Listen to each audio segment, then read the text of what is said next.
Iran's economy is facing one of the most intense pressure campaigns in its modern history. A new U.S. naval blockade has effectively frozen the country's oil exports, cut off a major source of national income, and pushed millions of ordinary Iranians deeper into economic hardship. At the center of the crisis is oil, the lifeblood of Iran's economy. And right now, that lifeline is being squeezed harder than ever. For years, Iran managed to survive under heavy U.S. sanctions. Even during periods of military conflict, including recent bombing campaigns involving the United States and Israel, Iranian oil continued flowing through the Strait of Hormuz. But everything changed after April 13th, when the United States began enforcing a naval blockade that stopped Iranian oil tankers from leaving the strait. That single move may have created the most dangerous economic challenge Tehran has faced in decades. Iran normally produces around 4 million barrels of oil every day. About half of that is used inside the country, while the rest is exported abroad. Those exports are critical because they generate the foreign currency Iran needs to buy food, medicine, industrial equipment, and other essential goods. But now, with tankers trapped and exports nearly frozen, Iran is running out of places to store its oil. According to shipping analysts, Iran has storage capacity for roughly 120 million barrels of oil on land, plus another 32 million barrels stored on tankers floating in the Persian Gulf. That sounds massive, but with production continuing and exports blocked, those facilities are filling up quickly. Experts warn that if the blockade continues, Iran could hit maximum storage capacity within a month.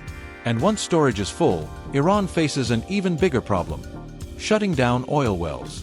That may sound simple, but in the oil industry it's extremely risky and expensive. Some older wells can be permanently damaged when production stops. Restarting them later may not even be financially worthwhile. In other words, the blockade isn't just hurting Iran's current economy. It could damage the country's long-term energy infrastructure as well. Iranian officials are already reportedly cutting production at some oil fields to slow the crisis. But that only buys time. One energy expert inside Iran described the blockade as an even greater threat than war itself because it places a financial countdown on the country's leadership. And while oil exports are the headline issue, the effects are spreading across the entire economy. Before the conflict escalated, roughly 70% of Iran's imports and exports moved through ports along its southern coast. Those ports handled everything from grain and pharmaceuticals to electronics and industrial machinery. Now, with maritime trade disrupted, the government is scrambling to find alternative routes. Iran still has land borders with countries like Turkey, Iraq, Pakistan, and Afghanistan. To the north, it can access the Caspian Sea and railway connections through Central Asia into China and Russia. As a result, Iran has started rerouting goods by truck, rail, and smaller northern ports. Shipments are now arriving overland from Turkey and Pakistan, while goods from Russia are crossing the Caspian Sea. A railway connecting China to Iran through Kazakhstan and Turkmenistan has also become more important. But these alternatives come with major limitations. They are slower, more expensive, and far less efficient than maritime trade through the Persian Gulf. More importantly, they cannot replace oil exports at scale. Transporting massive amounts of crude oil over land simply isn't practical. So while these routes may help keep some supplies moving into the country, they cannot solve Iran's biggest economic problem: the collapse of oil revenue. And inside Iran, ordinary people are already feeling the consequences. Even before this crisis, the Iranian economy was struggling under years of sanctions, corruption, and economic mismanagement. Inflation was already high. The national currency, the rial, had been losing value for years. Public frustration was growing, and nationwide protests had erupted shortly before the war intensified. Now conditions are deteriorating even faster. Inflation has reportedly surged to around 60%. The rial continues to plunge. Businesses are laying off workers across multiple industries, and reports suggest that at least 1 million jobs have already been lost. Many government employees have not received full salaries in months. For average citizens, daily life is becoming increasingly desperate. Social media inside Iran is flooded with stories of people selling personal belongings just to survive.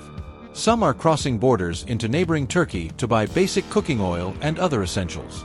The middle class, once considered a stabilizing force in Iranian society, is being crushed financially. One Iranian woman wrote online that life had become catastrophically humiliating for Iran's modern middle class. She described a society where economic collapse is combined with feelings of inequality, discrimination, and the loss of personal dignity. That kind of anger is politically dangerous. Iran's government has survived previous waves of unrest largely because it has been willing to use force against protesters. But worsening economic conditions create the risk of even larger demonstrations in the future. Iranian leaders understand that threat. Publicly, officials continue to project defiance. They accuse the United States of using economic warfare to force Iran into submission and weaken national unity.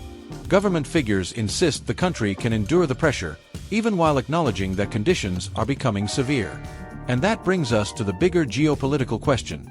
Could this pressure force Iran toward a deal? As Tehran reviews new U.S. proposals aimed at ending the conflict, lifting the naval blockade and restoring oil exports could become a major incentive for compromise. Because at the end of the day, this crisis is not just about military strategy. It's about economics. Modern states can survive bombings.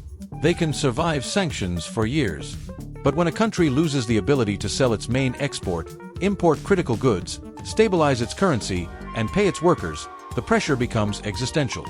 That appears to be the core strategy behind the blockade. Instead of targeting Iran through direct military escalation alone, the United States is targeting the financial engine that keeps the Iranian state functioning.